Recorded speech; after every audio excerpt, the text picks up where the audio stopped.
And it is that time management and people management that is the biggest challenge. And still to this day, it's something that I struggle with. I'll always put people first over myself and my things. And even this morning I was late for church because I went in to check one of the team was okay. They had a situation over the weekend. And but that's me. That's what I do. And it's probably something I need to learn to deal with better. But I can't take away being authentic. That's one thing I won't do. Being able to implement these strategies, it's difficult to implement them, but let's talk about it. Let's work through it. It doesn't have to be a management decision. It should be a collective business decision. If you're putting in place a policy that's going to benefit people personally, but is going to need them to step into it, bring them into the conversation. They'll help you work it out. And I've had that conversation with so many companies, and they just can't see it.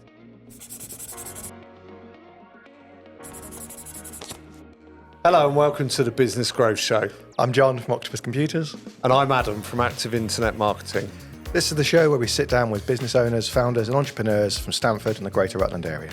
We discuss their journey, look at their wins and their challenges, and get practical advice that you can apply. New episodes come out fortnightly, so if you want to stay up to date, drop us a follow or subscribe wherever you're listening. Hi Laura, just like you to introduce yourself and tell us a bit about your business if you could. Yep. Okay, so Laura Wilson, I'm the founder of Connections Legal Management. We are a smallish business based out of Ketton, working nationally supporting utility connections. Really niche. To kind of expand on that a little bit, where you've got a new development, whether it be housing, commercial, EV charging, data centres. The guys that you see digging up the road, they come to us and just make sure that they've got the correct permissions in place to do that. So we're checking to make sure that they're legally doing their job. And if they can't do it legally and they have to access private land, our role is to then go to that landowner, negotiate a document with them that gives them the consent to do that. That can be kind of one-off consents, or we've got projects like the big data centres that we're working on 22 kilometres worth of private landowners. So real mixed bag, but very niche. Wow. How did you get into that? And it's very niche. To be so niche. How did you just stumble upon this business? Yeah. So go a few years back, I was due to go to Durham University to study law, decided I needed a year out, sat at home and announced to my mum, I'm going to take a year out, but I don't want to go travelling. And she said, well, what are you going to do? Because you're not sitting at home. I don't know, I was going to hang with you. And she said, no, you're going to go and get yourself a job. So I went, there was a company in Stamford at the time that you could go and do a touch type test to see how fast you could type. That's how archaic it was. And they put me on a placement at a company that did something very similar to what we do. And I kind of learned the trade there, really enjoyed it. At the time I was 19. I enjoyed having the cash in my pocket. I got myself a place in Stamford, living a bit of like the life at that age, going to see my friends at university. And stayed there for a good few years, started my degree there rather than going off and doing my degree. So I was getting my degree paid for and working, so a bit like an apprenticeship. Then decided I'd kind of jump and go to one of the big companies, Savills, that did something similar but on a much bigger scale.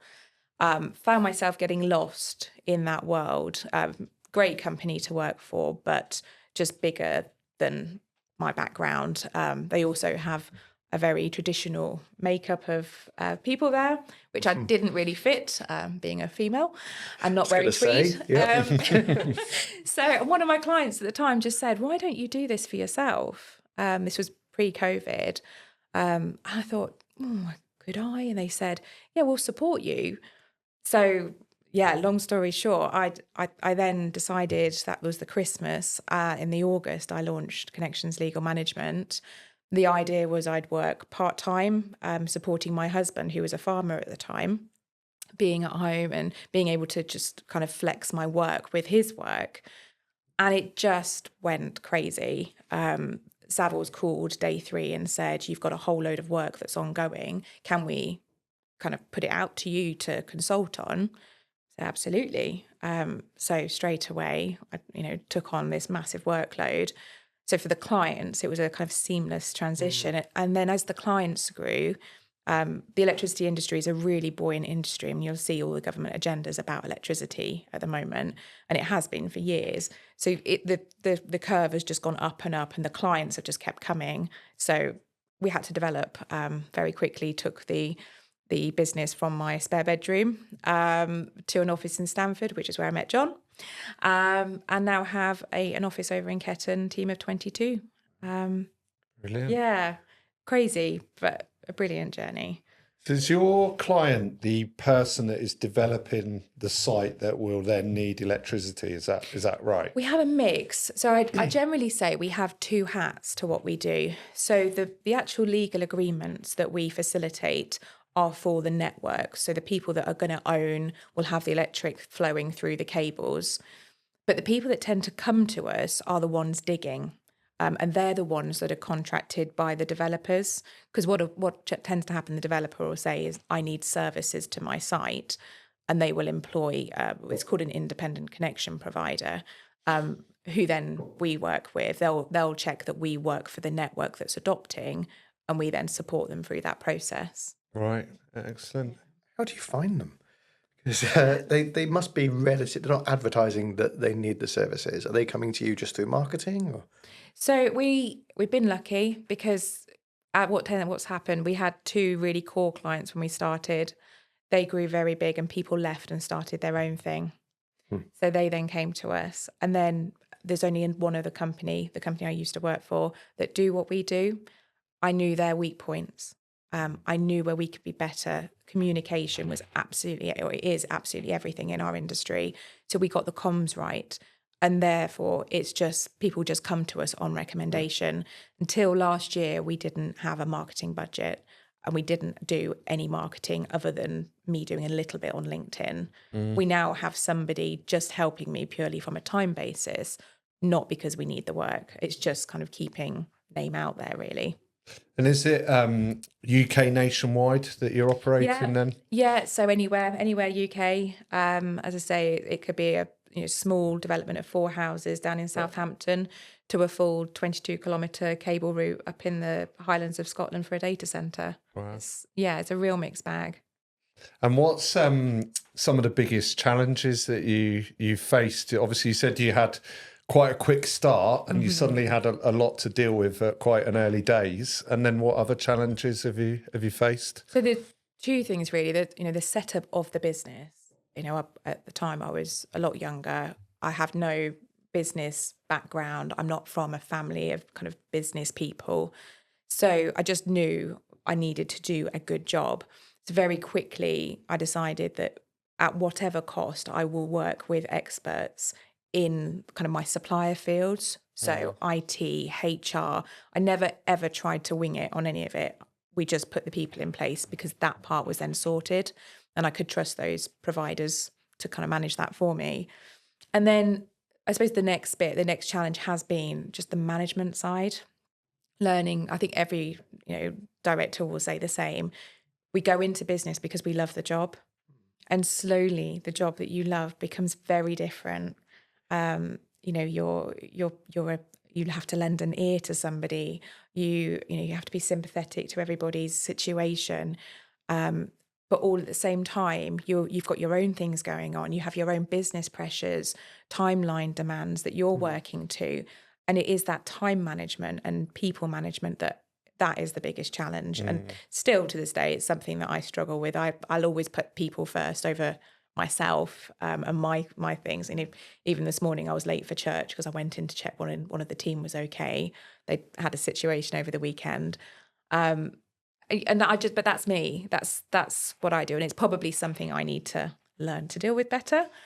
But I can't take away being authentic. That's one thing I won't do. But the role does change, right? From doing the job into becoming a manager and almost a leader as well. Yeah, I know. I think that's a sad part of it.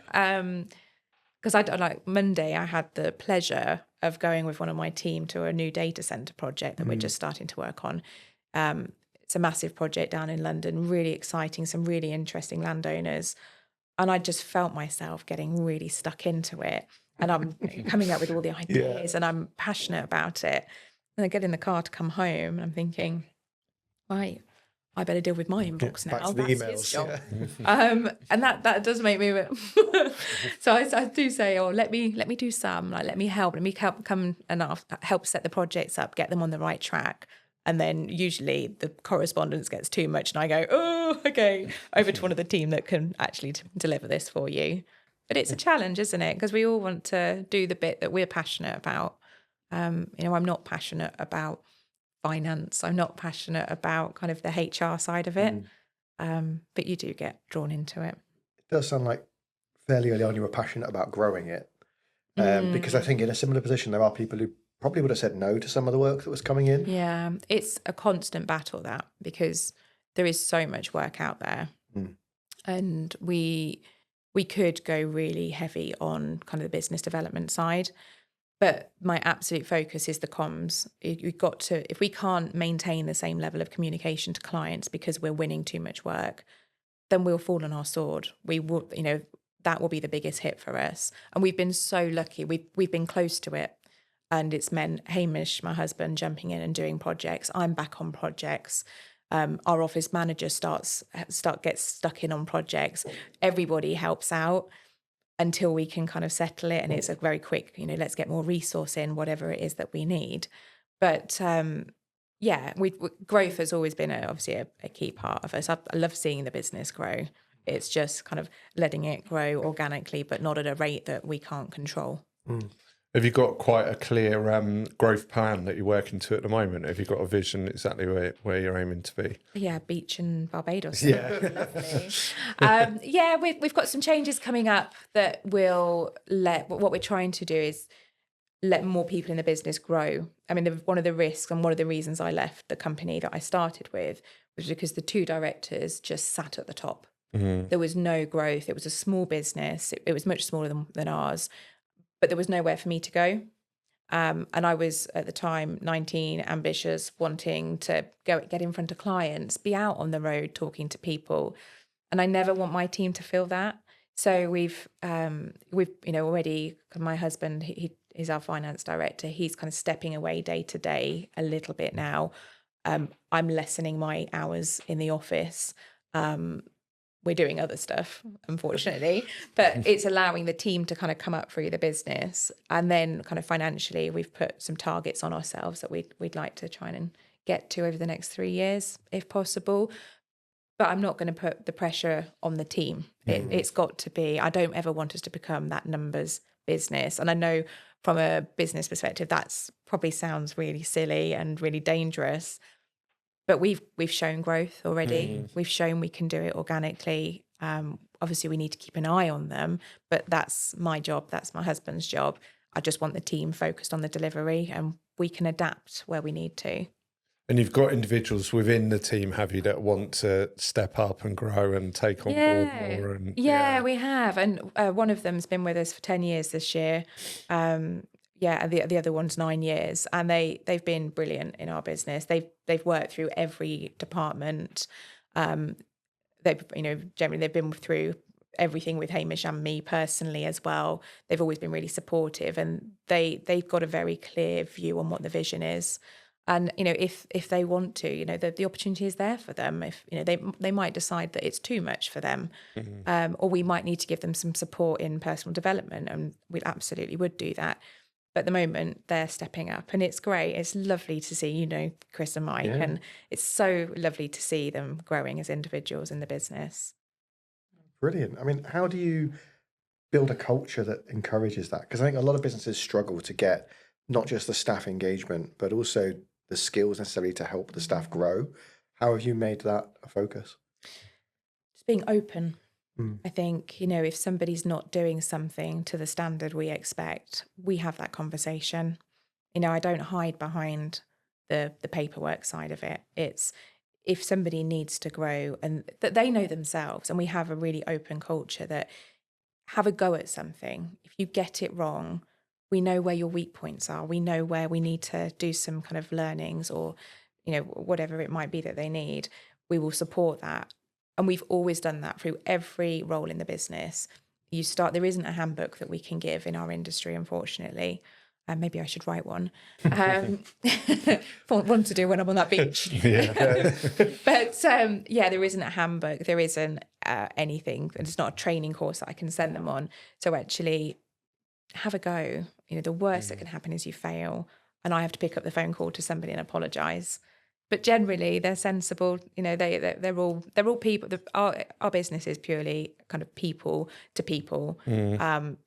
Where we have very good relationships with the clients, and that allows us to be able to, and make the occasional error and be able to pick it up and work it out together. I imagine there's quite a lot of regulatory and legislation that's changing constantly that you have to overcome. And how have you found that? We're not too bad, because with the electricity industry, it seems to be the one area that the government haven't interfered with in terms of the legislation. Yeah, touch wood. They could tomorrow say that you don't need any rights to lay electricity cables, and the business would probably go overnight. But I don't think they're going to do that.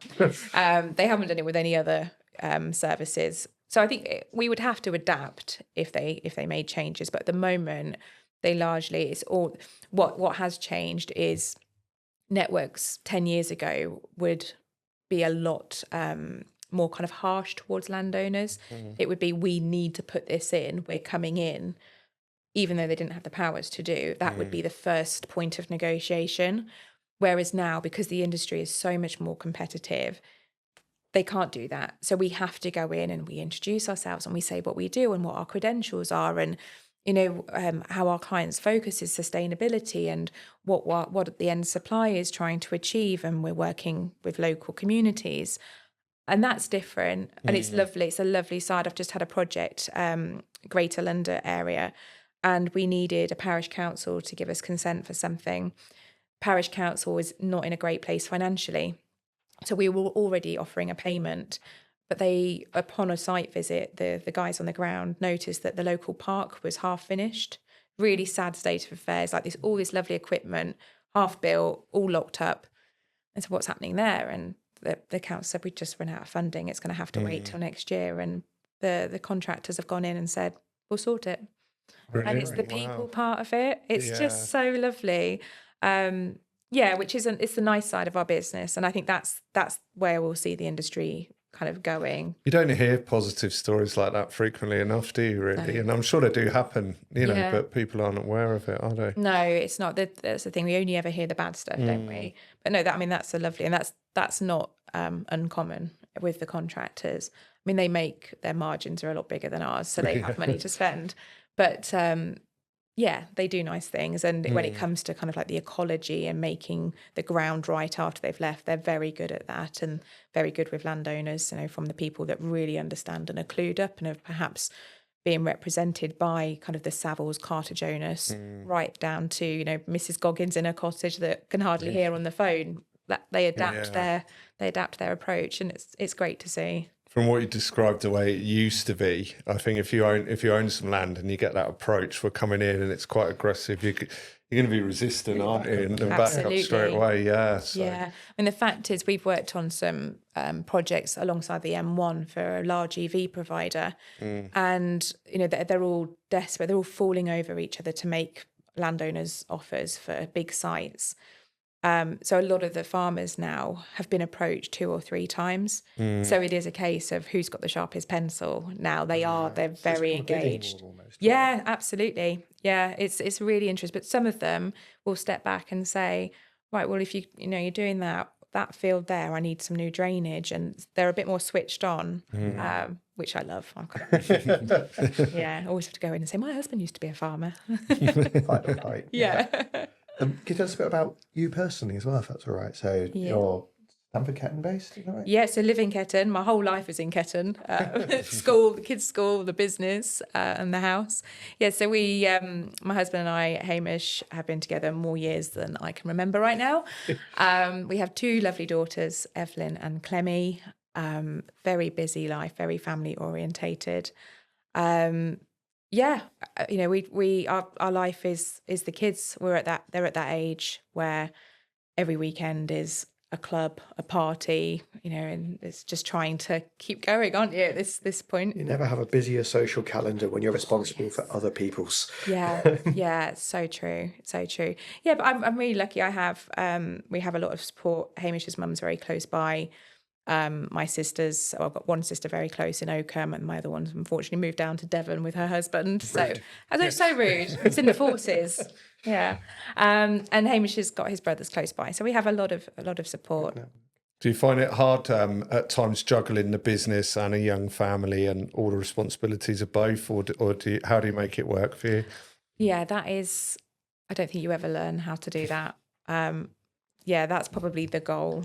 I struggle with it. I overcommit. My husband regularly is telling me off about how are you going to get from there at 9 o'clock to there by 10 o'clock. And yeah, there's always a lot of compromise going on. But I sit back. We're very lucky that we both work in the business. So if there's a thing at the school, one of us always manages to be there. If the kids are poorly, scoop them up, take them home. We work from home. Our business is a 4-day business, 4-day-a-week business. So we get that extra flexibility as well. And we just make it work. We're not people that sit down and calendar everything. We literally just wing it as best we can. With the 4-day-a-week setup, is that something that you introduced partway through more recently, or you always been like that? Or tell us a bit more about that and how it's been. Unusual, isn't it? Yeah. Yeah, so coming out of COVID, we knew things were going to be changing as a business. I'd read during COVID, I'd had Clemmy. And so it actually did give me a bit more of a maternity leave than I had with my first daughter. But I felt everybody was tired. Nobody knew. I think everybody was over panicked for such a long time. And I started reading about this government trial for the 4-day week to put us forward as a local candidate. And it's complete farce, to be honest. The government trial won't surprise you. The government trial wasn't organised properly. Well, it was being run by a firm over in New York. So you had He's only in 1 day a week. Well, you had to have regular check-ins with them. Right. So making the timings work, you also had to pay £1,500 to this company, and you couldn't get the certificate to say you're on the trial without making the payment. Right. I thought, this is ridiculous. This is somebody just making money from a trial. So with our HR lady, I sat down and said to her what I was thinking. And she said, "You're mad. This is going to be completely something you're going to have to manage." I thought, right, this is a challenge. So I sat the team down and I said, look, this is what I'm thinking, but you've got to meet me in the middle here because I can't manage this. This has got to work without management. And we did a trial. So we did a trial and we made sure the trial was over the summer holidays because that was always going to be the area of concern. So we are a 5-day business, but the team are split in 2. So half have Monday, half have Friday off. Coming out of COVID, we also let people have one work from home day and some flexibility around child arrangements and things. And it's just worked. It's been, I get asked so often, what did you do? Like, how did you track it? And all I can say is productivity went through the roof. We didn't recruit for nearly a year and we were in our biggest growth period. We did implement a CRM system at the same time. The whole business became in the cloud. So that allowed for that flexibility. But it's been brilliant for us. And the productivity has surpassed anything. I hope you're enjoying today's episode. Please remember to like, give us a rating, give us a follow and subscribe wherever you're listening if you're enjoying the show. So I'm really intrigued here then. Yeah. So in theory, you'd think 1 day a week loss is 20%, but your productivity went up. Did you increase the hours in the day or any change there? No, so all we said, so we give an hour's paid lunch break. Right. So what we said to everyone is because we're in Ketton, it's not an awful lot to do. If you want to, reduce your lunch break by half an hour. Right. Or reduce lunch break by half an hour and put half an hour onto your day somewhere. Right. So for the 4 days, they put an extra half an hour on somewhere. I don't care how they do it. If we don't want them working all the way through, people need breaks. Yeah. But whether it's starting early, finishing late, and that's all we asked of them. So they still get full-time salaries. The holiday allowance does drop down a little bit because that does get prorated. Obviously, they get 52 Fridays off or 52 Mondays off. So that was the only change that we had to make kind of contractually. But my theory behind it is when before you go on holiday, you become uber productive. Like that week before is your most productive, clear the decks. And I think that because people really value their Friday or their Monday, they know that they're just going to get through stuff. You don't have the water cooler moments where people stand chatting for half an hour. Don't get me wrong, there's still chatting and we still talk as a team. It's not all this, but those moments are definitely reduced and the focus is on getting the work. And have you had, obviously you can't speak about individuals, but have you had people abuse it, or has everybody embraced it and really got on board positively with it? The other way, really. So everybody's embraced it, but we've had a couple of individuals that said, it's not for me. Right. And that's been an interesting thing. That's generally to do with their personal circumstance. Like they need to come to the business 5 days. That's part of, I think, coming out of COVID, that being lonely was a really big thing for a lot of people, a lot of single people. We've had a couple do that. You kept those as a 5-day option. We've given them an option. Yeah. I think it's important because, particularly working parents that are not in Stamford, that perhaps have to drive from Peterborough, that 4-day week isn't always going to work with school clubs. Yeah. If grandparents aren't available and things. So if starting later or coming earlier, it could be harder for them. Yeah. And if you're on a 5-day, we give a bit more flexibility with appointments and the school runs and things because the hours obviously are a bit more. So we've made it work, but we've not had anybody abuse it. It's been great. We do the always the funny one is the Christmas break, because obviously you've got a lot of bank holidays. So we always have to really sit and figure it out, that if we shut the office on a Friday and everybody's then getting that Friday off, we have to then shut the office the following Monday to make sure so nobody's losing out on their rest day. Yeah. That's one of those things you sit back and you think, it's one day, you're off for Christmas, just go with it, guys. We shut the business down. But it's people's time, isn't it? And everybody wants time.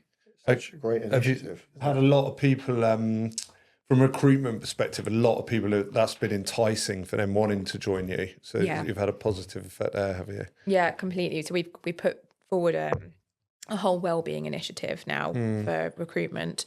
And the 4-day week is obviously the biggest part of that. Yeah. And it absolutely is the reason people join, or one of the reasons people join, because for working parents, it's a game changer. Yeah. You can I have Fridays off and I can get all of my jobs done, my mum jobs done on a Friday.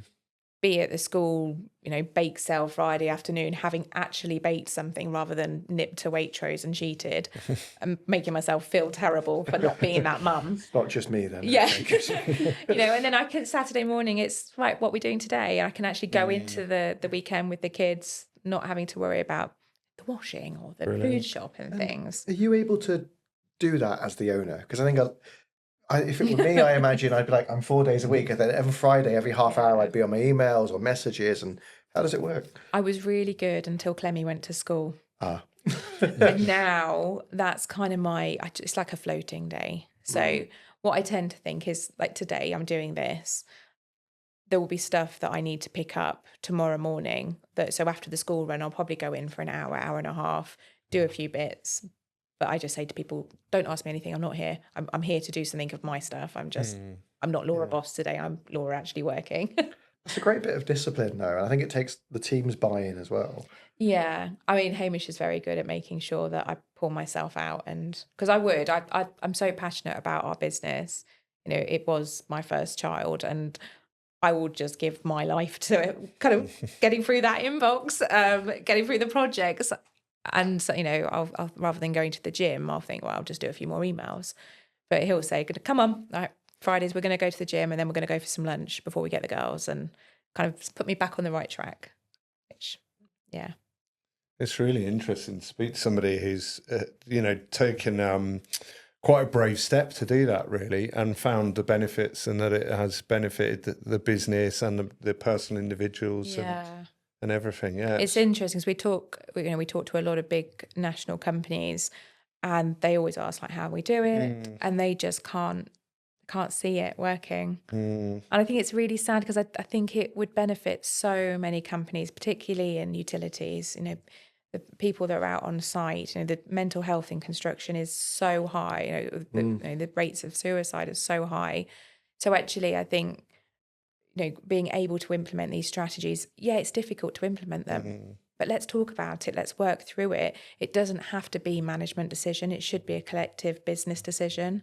If you're putting in place a policy that's going to benefit people personally, but is going to need them to step into it, bring them into the conversation. They'll help you work it out. And I've had that conversation with so many companies, and they just can't see What it. do you think stops them? Is it fear of, I think it's pretty much the question we asked, right? The abuse of it. Yeah. And is it Yeah. I would assume. trust? I or- think because a lot of these companies have people that do the desk job, the 9 to 5s, and then they have the gangs that are out in the the vans, and they're out from 5 a.m. and they'll work until that water main's fixed. That is difficult. Tough job. That's that's the people that would really benefit from this. But it's difficult to manage because if you get a call out and you've not got the resource there, and you're on a contract that requires you to have that resource, you're in a tricky position. Do you pull people off a rest day? In which case, are they just on call?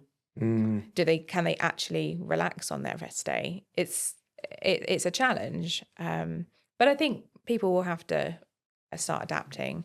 I think everybody generally is fed up of the norm of the 5 days. Sounds like we almost underestimate how much people want to work to a degree. That if you give them the opportunity to get stuck in and do it, and the reward is more time off, it happens on its own. It's the Is that- mentality in the UK, though, isn't it? Look at Europe compared to where we are. We don't allow people lunch breaks. We don't.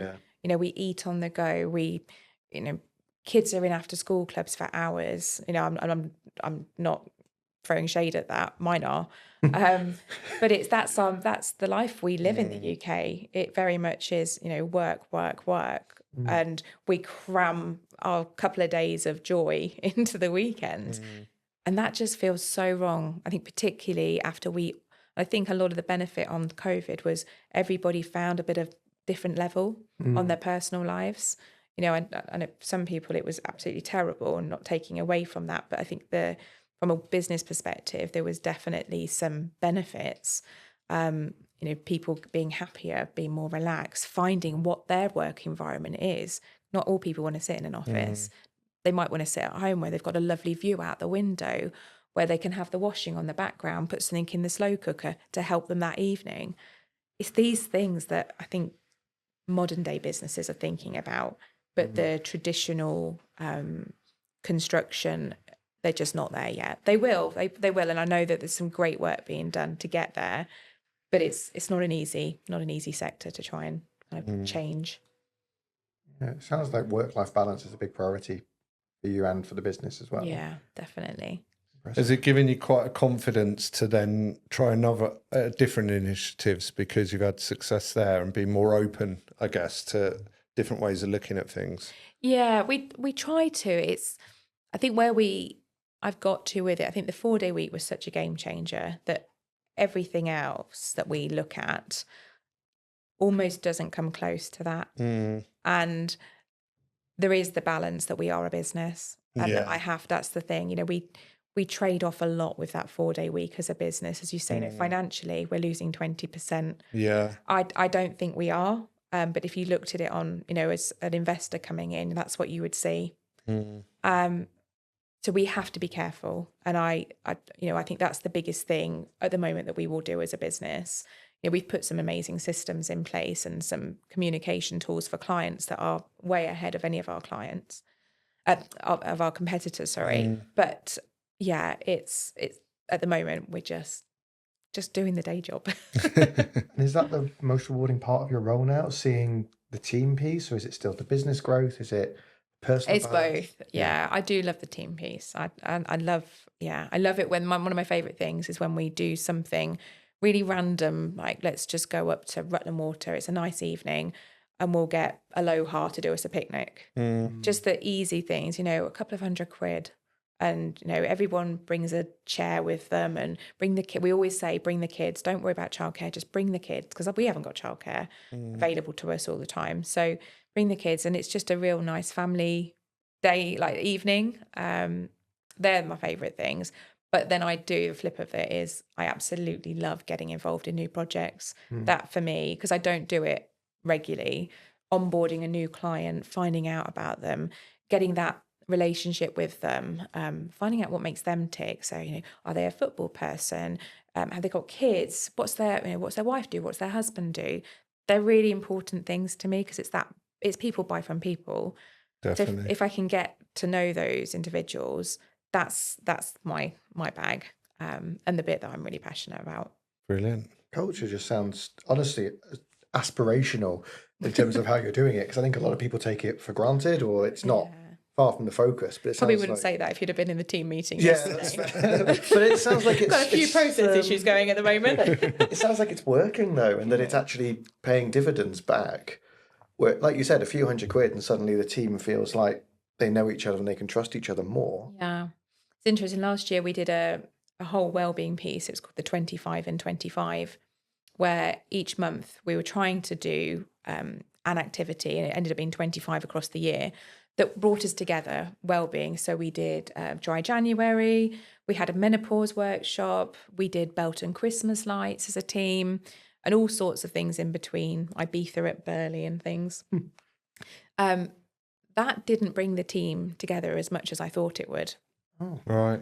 Because what actually happens now, we've got so many people that people don't come because they don't like that thing. Or, we've got quite a few non-drinkers in the team. They don't want to be involved in things that are at the pub, and that's fine. That's their bag. The best thing that we can do is me cooking a load of jacket potatoes in my Arga at home, bringing them down in the car, putting a load of beans in the microwave and having jacket potatoes together. Right. It's the craziest, the easiest, the cheapest, the smallest things. But it's sitting in a room and having conversations like this with them. And that's with Hamish and I in the room. So we're hearing and we're part of it. And they're hearing things that we're working on, and the gossip from the industry that I'm probably hearing, but I don't tell them everything. They're the things that work. So having an open door of communicating with the senior people, you think, and whether that be around something simple like a jacket potato or just generally that environment has added the most then. Yeah, definitely. It's so interesting. Some companies spend thousands, if not millions, on the entertainment side of the business, but don't need to. It's just people. You just need a good old jacket potato. It's really interesting. Sometimes I think you can get quite frustrated as well that you try several things and they don't seem to make a difference, and then you could give up. Day. Yeah. We rented a place up at what's it called, Rutland Hall at Barnsdale. And we had a comms lady come in, and I was all energised for it. I did a big piece and had a presentation, and she did some stuff, and we launched the portal. I come away thinking nobody was engaged. Like, I mean, everything was great, but everybody was on their tables, and it wasn't. We weren't on top of each other, and there was too much space. At lunch, we were sat differently, and everybody had their individual meals. No jacket potatoes. No jacket potatoes. It comes back to literally, let's get the jacket potatoes out. We get our kitchen at work that doesn't fit us all, so we're all on top of each other, and it's all elbows. But that's a classic family feeling, though, isn't it? Yeah, it's like Christmas dinner. Yeah, bring the garden chairs in. All on different ones. We have the wind-up stools. Someone's on a computer chair. Someone's got the actual dining chair. That's what works though. It's those shared experiences, I think, that bring everyone together. Yeah, it's funny, isn't it? The simple things. Yesterday it was all about the ChatGPT caricatures, putting ourselves into there. That was the WhatsApp yesterday, which was hilarious. I love a trend. Yeah. I was like, none of us have posted them, but they're all on the team WhatsApp at the moment. Ready for the best. Yeah, definitely. Throwing you a curveball, because you aren't the first person who we've interviewed who works with their spouse. How do you find leaving work at work? Or because I do it with my wife, and Yeah. Angela on as well. They had the same thing. They get home and it's dinner time, and they're going, "Did you do the project emails?" And it's, how do you find that separation, or do you? I don't think you do. No. We're lucky because Hamish has, he does still have his own kind of side business. So we have property development, and he's also got his hobby farm that he has. It's very small now, thankfully. So we have other bits to talk about, but we do generally get the kids to bed and we'll sit there and I'll go, "Oh, did you see that?" Or he'll say, "Did you manage to chase that person?" Or on holiday, that's the classic. You know, if we do a couple of weeks holiday, inevitably we're going to have to do some work. One of us is going to, you know, always like the school holidays always fall over the end of the month, which is when we're doing the invoicing. Mm-hmm. So generally it's let's get the kids to bed and we'll both sit there with a glass of wine, ploughing through the invoicing together, and we make it work. Like some of our most fun nights have literally been sat in our home office with a bottle of wine between us, a bowl of peanuts, and we're both sat working at our screens. But we're chatting through it, and sometimes, you know, you get those strategy ideas, and you can just talk them through without any intention. Just let's just have a conversation about this. What do you think? But likewise, I don't switch off. He does. He needs to switch off, whereas I don't. My brain constantly. I could be laying in bed and suddenly go, "Oh my God, what about this?" And I have to email myself, and he'll go, "For God's sake, put your phone away." So he'll keep me balanced as much as he can. And where do you want to take the business over the next, let's say, 5 years? You don't need a 5-year plan, but I'm just curious where you see it going, because it's gone from, it sounds like strength to strength. I think I'd like to see it. I think there's some changes in terms of our client profile coming up. The industry is really dog eat dog at the moment, and I think that's going to make us adapt as a business. And I think probably the manage for us is going to be managing the people side a little bit closer in terms of making sure the team are hitting targets, hitting SLAs. Where I've not had to do that, things have just happened. So that's definitely going to be a challenge for us. But the aim will be that the people within the business currently will come up through the ranks to help manage that, and then we'll bring new people in. We've done one apprentice through the business, and I love doing that, and I'd love to do that again. We have tried, but there don't seem to be people out there. Very hard to find people, especially the right ones. Yeah. I mean, where are all the apprentices that the government are telling us about? They're all being told to go to uni. Yeah, exactly. Get into debt. I mean, come on. Get paid. Do your apprenticeship, and we'll pay you. That's something I'd love to do, and bring in the new people through there. And I think probably a few more specialisms. You know, what we do, we're not chartered surveyors, but that would be a really good complement to our business. So where we're having to go and negotiate land deals, we could, rather than outsourcing that element, we could do that in-house. So it's kind of just bringing the finesse to the services that we already have. And hopefully making it so that you can start to step away a little bit. That would be nice. Yeah, that would be nice. To the beach. Yep. To the beach, yeah. So I get both girls to into secondary school, and then I'll think about winding down. I'd like to, you know, I still enjoy the industry. I've started doing some consultancy through our other business that we have, and I love doing that. So I think that's probably where I'll go, rather than exiting. It would be I'll do more consulting back into our business. Brilliant. Thanks so much. It's been really interesting. Really enjoyed that. If people wanted to find out more or get in touch with you or the business, what's the best way that they can get in touch? So I'm on LinkedIn, Laura Wilson, or go to the website, connectionslegalmanagement.co.uk. Fantastic. Thank you so much, Laura, for coming in. Thank you. That wraps up another episode of the Business Growth Show. Thanks for joining us. We hope it gave you some ideas or inspiration that you can take away and use in your own business. Don't forget to drop us a like, a follow, and a rating, and hopefully we'll see you soon for the next episode.